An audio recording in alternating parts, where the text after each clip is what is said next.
hope that your ownership in your company, you either get bought or you IPO. And do you guys know, like, initial public offering, when you go on the, basically open, make your company public on the stock market, and then people invest, and then your shares are like actually traded among public. So yeah, I mean, you got to go for that bank, and like, it's scary at times because you'll get offers. Like, we got offered the first month to be bought for $5 million by a company that does, I don't know if I can say what they do, but they're basically like a huge publishing company and make, the college rankings and stuff. And so they wanted to use our software to figure out the most competitive colleges at any given time, right?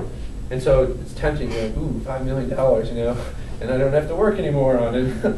Well, sometimes you do, like, there's different terms, but we have to turn that offer down, because we raise like $2.5 million, and our VCs, I mean, we control the board, Max and I do, but just not smart, because great, like, you made another $2.5 million, and your VCs are just going to be mad because you didn't give them a 20x return. And that's what the VCs bank on. Venture capitalists will invest in like 100 companies and hope that 2 or 3 of them do big and like 1 is a home run.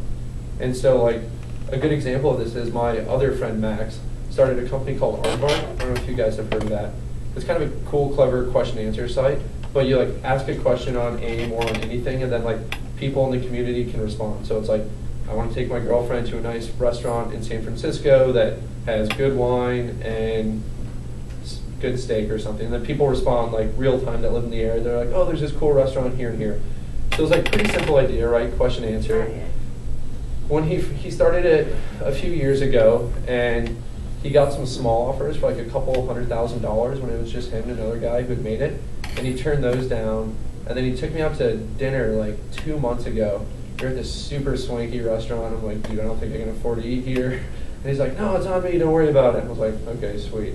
And so we're eating at this restaurant. I'm like, what's up, man? Like, what's going on? And he's like, kind of big news. We got offered to be bought today. I was like, oh, cool. I was like, did you get, a couple million that you were looking for? And Google actually bought them for over $60 million, which was kind of cool. And so he's 27 and doesn't have to work another day in his life, but of course he is going to, because once you get the itch, like, it is awesome. Like, once you start something, even if you fail, like, you're really respected out there if your idea fails and you keep going. Because people will generally give you money if you've tried it before and failed, just because they know that now you know what all those mistakes that you made were, and you always want to learn from your mistakes, like, which is kind of cool. Yeah, like, my other friend Jason, who's like 24, made this like crappy one-day sales site. I don't know if you guys have seen Woot, where it's like they sell one item a day that's overstock. So he did that just for golf. He sold like one golf item a day. It took him, I think, a week to make this site. He sold it for like, I think, $250,000 when he was in college. And then after that, he started another company that he's doing kind of a tech incubator out in the Valley. And then he just started this other company, which is like mind-blowing to me. All it is a stick-on whiteboard, and so it's like a paper-thin dry erase board with an adhesive side on it. And so I'm like, cool, like, you made a huge Post-it note. But we always like riff on each other, And so he's like, he found out how to make them super cheap though in China, so he makes them for like 60 cents or something, and they're 4 by 6 feet. So these guys are super expensive. Like one from like here to like over here can be like $375. Or the alternative is there's just something that's cool, it's called Idea Paint, which is what we use in our office. And you basically just paint your walls with it, and it turns your wall into a big whiteboard, which is kind of cool. But again, it's like $275 for like 50 square feet or something, which is super small. So he makes this dumb whiteboard company called Whitey Board, which is like, the name itself is like, I'm like, sweet, you're not gonna get rips from that. But makes this company called Whitey Board, roll-on whiteboards, makes them in China for 60 cents, sells them for 20 bucks. I was like, okay, that's cool, like, give it a shot. I don't know if you guys have heard of Guy Kawasaki or not. He's kind of a big, just kind of motivational, entrepreneurial speaker.